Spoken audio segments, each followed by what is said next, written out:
For years, Daniel and his cat Leo had been inseparable. Leo was the type of cat who always followed him from room to room, curling up beside his keyboard while he worked and waiting at the door when he came home. Their bond was quiet but deep, two souls who understood each other without words.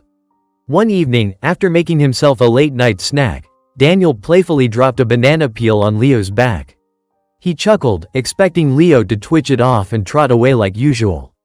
But the cat froze. His amber eyes widened, his body stiffened, and then, most unusual of all, he let out a sound Daniel had never heard from him before.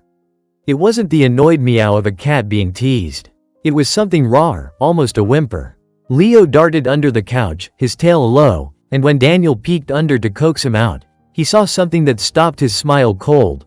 Leo's eyes were glistening, and his whiskers quivered as if he truly felt wronged. It was as though the trust between them had cracked in an instant. The following days were strange and heavy. Leo refused to curl up beside Daniel at night.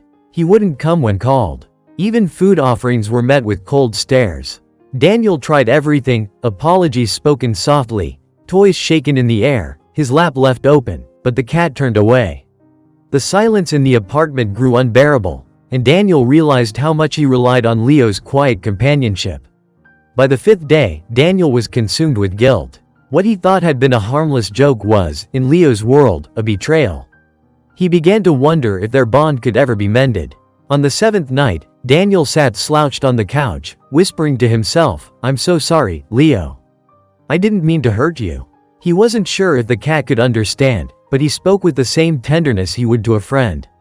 He felt a shift on the cushions. A soft weight pressed against his side. Daniel turned his head and saw Leo, cautious but present, curling up beside him for the first time in a week. The cat's body trembled once, then melted into his warmth. Daniel stroked him gently, tears welling in his own eyes now.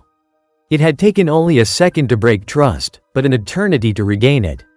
From that night forward, he promised himself never to treat Leo's trust lightly again.